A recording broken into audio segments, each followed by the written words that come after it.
Let's learn correct ইংলিশের নতুন এক আয়োজনে সবাইকে স্বাগত। আমরা গত ভিডিওতে গ্রিফ আর গ্রাস্প নিয়ে বিভিন্ন ধরনের আলোচনা করেছি। আজকে একটা অনুশীলনী ধরনের আলোচনা এবং এই গ্রিফকে নিয়ে যেসব ইডিয়াম হয় সে সম্বন্ধে কিছু আলোচনা করব। আচ্ছা বলুন দেখি, এখানে গ্রিফ শব্দটি বসবে কি বসবে না, বা গ্রাস্প শব্দটি বসবে কি বসবে না? নিশ্চয় গ্রিপের বানানটা জানা আছে আমাদের। গ্রিফ GRIP নাউনও হয়, ট্রানজিটিভ ভার্ব হয়, আর গ্রাস্প GRASP এটাও নাউনও হয়, ট্রানজিটিভ ভার্ব হয়। আমরা জেনে নিয়েছি এই গ্রিফ আর গ্রাস্প এর মিলটা কোথায়? যখন ওই হাত দিয়ে কোনো কিছু যখন ধরবো তখন গ্রিপও বসবে, গ্রাস্প বসবে। আর ব্রেনের ক্ষমতা দিয়ে যখন ধরবো কোনো কিছুকে বা বুঝতে চেষ্টা করবো বা বুঝে নেব, তখনও গ্রিপ বা গ্রাস্প বসবে। এই দুটো দেখে দুটোরই এই দুই দিকে গ্রিফ আর গ্রাস্প সমার্থক বলা যেতে পারে। তবে আরও কিছু ক্ষেত্র ছিল যেগুলোতে গ্রিফ এবং গ্রাস্প সমার্থক নয়। নিশ্চয়ই আপনারা আগের ভিডিওতে দেখেছেন, বা যারা দেখেননি তারা দেখে নেবেন বলে আশা করছি। যাই হোক, আচ্ছা এবার বলুন তো দেখি, একজন ছেলেই ধরি, একটা ছেলে পাহাড়ে উঠছে। পাহাড়টা বেশ যাকে বলে পিচ্ছিল, হাত ধরে ওঠার চেষ্টা করছে কিন্তু হাতটা স্লিপ হয়ে পড়ে যাচ্ছে। এক্ষেত্রে গ্রিফ গ্রাস্প বসবে? নিশ্চয়ই বসবে। আমরা শিখে নিয়েছি যে যখন হাত দিয়ে ধরার ব্যাপারটা থেকে যাবে তখন সেখানে গ্রিফ বা গ্রাস্প দুই শব্দটি বসানো যাবে। তাহলে এর ইংরেজিটা হবে কি করে? তো ছেলেটা চেষ্টা করছিল, the boy tried to get a grip, try বানান TRIED, the boy tried to get a grip on the slippery SLIPPERY rock, ROCK। এখানে রকটা পাহাড় অর্থে বসলো। আমরা অনেকে জানি যে রকটা পাথরও হয়, পাহাড়ও হয়। আচ্ছা এটা যদি ভার্ব করি তাহলে কী হবে? The boy tried to grip GRIP the slippery rock. আমরা বলতে পারি উইথ হিজ হ্যান্ড বা হ্যান্ডস বা বোথ হিজ হ্যান্ডস, এই কথাগুলো আমরা বসাতে পারি। যাই হোক, এবার এটা যদি গ্রাস্প দিয়ে বলি তাহলে ওই একই রকম হবে যে the boy tried to get a grasp on the slippery rock, অথবা গ্রাস্পে যদি ভার্ব করি the boy tried to grasp GRASP the slippery rock. আরেকটা পরিস্থিতি কল্পনা করি আমরা। একজন ধরুন এই যে দড়ি টাঙানো আছে গাছে, এমনি করে দড়িটাকে ধরে ঝুলছিল, মাঝখানে হাতটা কিছুক্ষণ ধরে ক্লান্ত হয়ে গেল, এবার ওর যে এই যে মুঠি যে গ্রিপটা সেটা ঢিল হয়ে গেল, দিয়ে এবার স্লিপ হয়েও পড়ে গেল। তো এক্ষেত্রে তো বুঝতে পেরে নিচ্ছেন যে গ্রিপ শব্দটা বসবে, যেহেতু হাত দিয়ে ধরার ব্যাপারটা আছে, গ্রাস্প শব্দটিও বসবে। তো এই ইংরেজিটা কী হবে? তো এই ক্ষেত্রে একটা মজার দৃশ্য যদিও, তো এই ক্ষেত্রে একটা নতুন ওয়ার্ড আমরা শিখব, সেটা হলো ফল্টার, FAL ফল্টার TER। ব্রান্ডটা আবার বলে দিই, FALTER। এখানে একটা কথা বলে নিতে বাধ্যতা অনুভব করছি যে বিশেষ অসুবিধার কারণে আমাদের পক্ষে এডিট করা সম্ভব হচ্ছে না, আর এই কারণে যতটা পারছি বানানগুলো বলে দেওয়ার চেষ্টা করছি। আপনাদের বুঝতে অসুবিধা হচ্ছে হয়তো, এই জন্য দুঃখিত। যাই হোক, আলোচনায় ফিরে আসি। Filter, FALTER।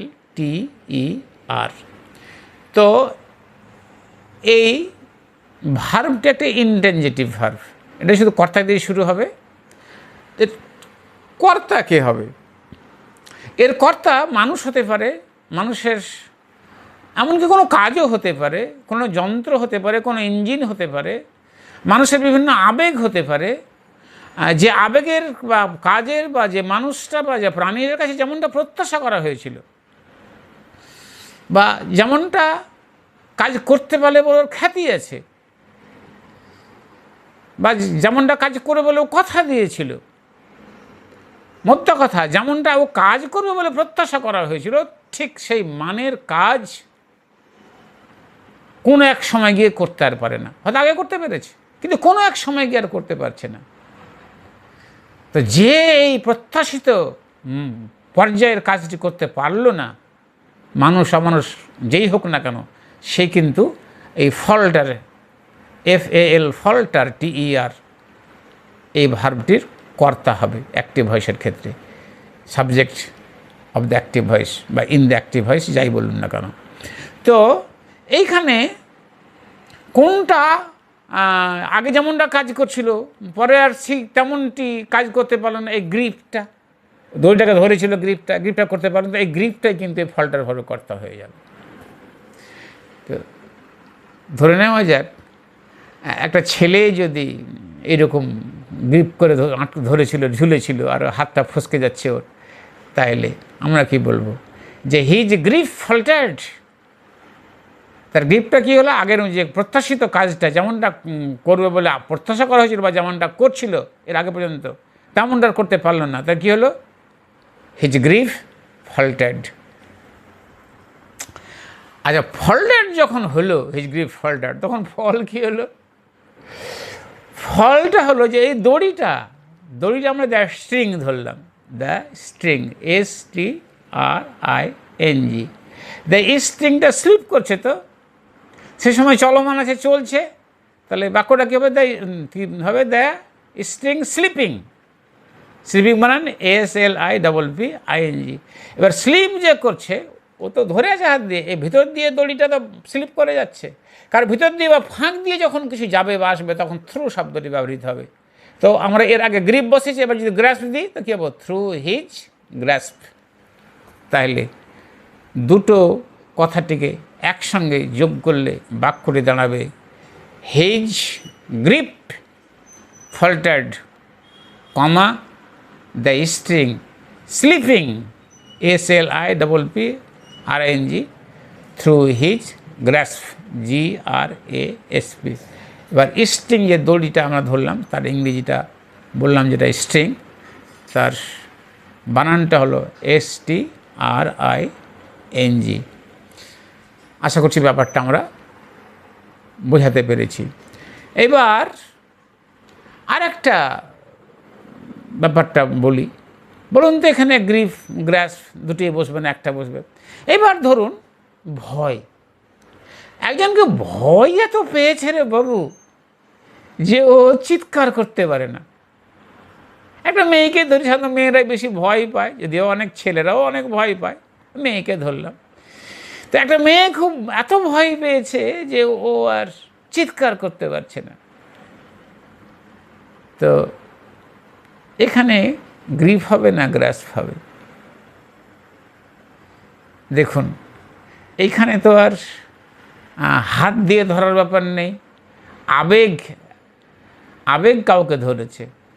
আমরা আগের ভিডিওতে আলোচনা করেছি, যখন আবেগ কাউকে পাকড়াও করে নেবে তখন সেখানে গ্রিপ শব্দটি ব্যবহৃত হবে, গ্রাস্প শব্দটি ব্যবহৃত হবে না। ফলে আমরা এই ইংরেজিটা গ্রিপ দিয়ে করব, নাউন দিয়ে করি আর ভার্বকে দিয়ে করি। আচ্ছা, নাউনকে যদি বলি তার কর্তাটাকে হলো ফিয়ার, হলো ভয়, FEAR, ফিয়ার। তো টেক্স এ স্ট্রং গ্রিপ, একদম শক্ত গ্রিপ নিয়েছে অন দ্য গার্ল, মেয়েটার ওপরে, and she fails to scream, সে ব্যর্থ হচ্ছে কী কাম করতে? টু স্ক্রিম, আর্তনাদ করতে। স্ক্রিম বানান SCREAM। এটা যদি ভার্ব দিয়ে করি তাহলে ভার্ব দিয়ে কী হবে, যে fear grips the girl and she fails, FAILS, to scream, SCREAM। আচ্ছা, আর একটা উদাহরণ আমরা নিই, যে আমি আমার কথাটাই বলি, যে আমি এই বুড়ো বয়সেও ইংরেজি ভাষাটাকে বোঝার চেষ্টা করছি। বলুন তো এখানে গ্রিপ হবে না গ্রাস্প হবে? নিশ্চয় গ্রিপ এবং গ্রাস্প দুটোই হবে। এই বোধ শক্তির বা মেধার ব্যাপার যেখানে জড়িয়ে আছে, সেখানে আমরা বুঝে নিয়েছি বা জেনে নিয়েছি আগের ভিডিওতে, যে এখানে গ্রিপ গ্রাস্প দুটোই ব্যবহৃত হয়। তাহলে এর ইংরেজিটা কী হবে, এই বুড়ো বয়সে, অ্যাট দিস ওল্ড এজ। আমরা বলি at eighty, this old, OLD, age, AGE। I am trying, আমি চেষ্টা করছি, to get a grip on the English language. বা এটা যদি আমি গ্রাস্প দিয়ে বলি, তখন কী হবে, at this old age I am trying to get a grasp on the English language. যদি এদেরকে ভার্ব দিয়ে করি, তাহলে হবে কি, at this old age I am trying to grip the English language, অথবা at this old age I am trying to grasp the English language. আশা করছি ব্যাপারটি বোঝাতে পেরেছি। আচ্ছা, আরেকটা উদাহরণ আমরা নিই, যে একটা কোম্পানি এই মোবাইলের মার্কেটে রীতিমতো দাপটে রেখেছে, পাকাড়ে রেখেছে। এক্ষেত্রে বলুন তো, গ্র্যাপ হবে না গ্রাস্প হবে? গ্রিপ হবে না গ্রাস্প হবে? নিশ্চয়ই বুঝে নিয়েছি, এখানে গ্রিপ দিতে হবে, গ্রাস্প দেওয়া যাবে না। কারণটা হলো এই যে মোবাইল মার্কেটের উপরে ও পাকাড় রেখেছে, দখলটা রেখেছে, এটা কিন্তু হাতের ব্যাপার স্যাপার নয় রে বাবু। তো হাত দিয়ে ধরা এটা যায় না এখনো, এই জন্য এটা আমরা গ্রিপ দিতে পারবো। তো ইংরেজিটা কী হবে, the company has a strong grip on the mobile market. আবার বলি, the company has a strong grip on the mobile market. আর গ্রিপকে যদি ভাগ করি তো কী হবে, the company has gripped the mobile market. আশা করছি ব্যাপারটি বোঝাতে পেরেছি। এইবার এই পরিস্থিতিটা কল্পনা করি। আচ্ছা, একটা সুযোগ এসেছে, সুযোগটাকে কেউ পাকড়াও করে নিয়েছে, ধরে নিয়েছে। তাহলে এখানে গ্র্যাপ হবে না গ্রাস্প হবে? গ্রিপ হবে না গ্রাস্প হবে? সরি, GRIP গ্রিপ হবে না গ্রাস্প হবে? GRASP। তো এখানে গ্রিপও দেওয়া যাবে, গ্রাস্পও দেওয়া যাবে। এখন প্রশ্ন জাগতে পারে যে এখানে তো আর হাত দিয়ে ধরার ব্যাপার নেই, তবু কেন মানুষ সুযোগ্য তো হাত দিয়ে ধরে না? তো তবুও এটা আলংকারিক অর্থে গ্রিপ বা গ্রাস্পে দেওয়া যাবে। তবে যদি গ্রিপ আর গ্রাস্প কোনো কম্পিটিশনের পরীক্ষা দুটি অপশান দেওয়া থাকে, তাহলে সেখানে আমাদের গ্রাস্পকে নির্বাচন করতে হবে।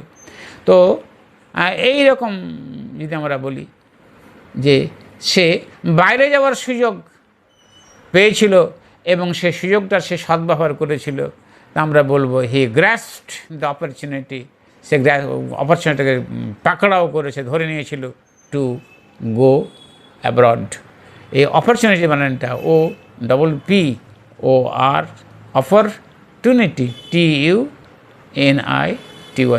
আবার ইংরেজিটা বলি, হি গ্রাস্পড দ্য অপরচুনিটি। সে সুযোগটাকে গ্রাস্প করেছে, পাকড়াও করেছে, ব্যবহার করেছে। কি কাজ করার জন্যে? টু গো, যাওয়ার জন্য, অ্যাব্রড মানে বিদেশে, অ্যাপোলোর বানানটা বলে দিই, ABROAD। আর একটা উদাহরণ আমরা নিতে পারি যে যে জয়, জয় আমাদের মুঠোয়, যে জয় আমাদের মুঠোয়, এখানে কি গ্র্যাস্প শব্দটি বসানো যাবে? এই যে আলংকারিক অর্থে এখানেও গ্র্যাস্প শব্দটি বসানো যাবে, যদিও এখানে হাত দিয়ে তো আর কেউ কোনো জয়কে ধরে না, তারপরেও আলংকারিক অর্থে মানে যে রূপক অর্থে এটাকে আমরা প্রয়োগ করতে পারি। অর্থাৎ যেমন মানুষ কোনো কিছুকে মুঠোতে ধরে, ঠিক তেমনি করে জয়টাকে যেন আমরা মুঠোর মধ্যে ধরে নিতে পারবো। তো ইংরেজিতে কী হবে? জয়, the victory is within our grasp, GRASP। আশা করছি ব্যাপারটি বোঝাতে পেরেছি। এবার দুটো ইডিয়াম আলোচনা করি। একটা হলো ইন দি গ্রিপ অফ, আর একটি হলো যে কাম টু দ্য গ্রিপস বা গেট টু গ্রিপস, এই দুটি। তো যাই হোক, তো এইখানে ইন দ্য গ্রিপ, যে যখন কোনো একটা নাউন কারো গ্রিপের মধ্যে থাকবে, ওটাকে কাটিয়ে উঠতে পারবে না, ওর প্রভাবে এতটাই থাকবে যে ওটা প্রায় ক্ষতিগ্রস্ত হয়ে যাবে, তখন যে ক্ষতিগ্রস্ত হচ্ছে তারই পাশে বসবে ইন দ্য গ্রিপ, এবং যেটার কারণে ক্ষতিগ্রস্ত হচ্ছে সেটা বসবে অফের পর, OF অফের পর। যেমন যদি বলি দেশটি মন্দার কবলে, তাই বলবো the country is in the grip of recession, RECESSION। এইবার ধরুন যে শুধু এই মন্দার ক্ষেত্রে নয়, যে কোনো কিছু যদি কাউকে গ্রিপ করে থাকে, ওর কবলে যদি থাকে, সে হবে যেমন the man is in the grip of fear, ও কার কবলে পড়ে আছে? ভয়ের কবলে পড়ে গিয়েছে। তো এরকম করে আমরা আরও যে কোনো পরিস্থিতিতে আমরা ইন দ্য গ্রিপ বলতে পারি। এমন যদি কেউ হয় যে একটা লোক, একটা মানুষ যে বউয়ের এত কবলে পড়েছে যে ওর জীবনটা ত্রাহি ত্রাহি করছে, তো আমরা সেটা বলতে পারি the man is in the grip of his wife. বুঝতেই পারছি যে আমরা গ্রিপকে কত রকমভাবে ব্যবহার করতে পারি। তো এইবার এই যে আরেকটাতে আসি, যে গেট টু গ্রিপস উইথ বা কাম টু গ্রিপস উইথ, এইটা হবে যে কর্তা যখন, এটা একটা ভার্ব, কর্তা যখন কোনো কিছুকে বুঝতে পারবে এবং বুঝতে পেরে নিয়ে ওকে নিয়ে যা করণীয় সেটা করে নিতে পারবে, তখনই এই কাম টু গ্রিপস উইথ বা গেট টু গ্রিপস উইথ এই ইডিয়ামবোধক ভার্ব দুটি ব্যবহৃত হবে। যেমন এই যে ইংরেজি ভাষার কথাই ধরি, যে ইংরেজি ভাষাটা বুঝে নেওয়া এবং সেটাকে দখল করা, এই অর্থে আমরা এই কাম টু গ্রিপস উইথ বা গেট টু গ্রিপস উইথ এই দুটি ফিচার ভার্ব বসাতে পারবো। যেমন যদি বলি যে ছেলেটি কী কাজ করেছে, ইংরেজি ভাষাটা বুঝেছে এবং দখল করেছে, আমরা বলে দেবো the boy has come to grips with the English language, অথবা বলবো the boy has got to grips with the English language. তো এরকম আরও যদি কোনো সমস্যা হয়, যে সমস্যাটাকে বুঝতে পেরেছে এবং সেটাকে কাটিয়ে উঠতেও পেরে নিয়েছে, সেক্ষেত্রেও আমরা এই ইডিয়াম বোধক ভার্বটিকে বসাতে পারবো, বা ভালো বললে ভার্ব বোধক ইডিয়ামটিকে আমরা বসাতে পারবো। একটু ভুল হয়ে গেছিলো কথাটিতে। যাই হোক, তো আশা করছি আজকের ভিডিও আপনাদেরকে ভালোই লেগেছে। আবার নতুন ভিডিওতে দেখা হবে আগামী দিনে। তখন পর্যন্ত ধন্যবাদ।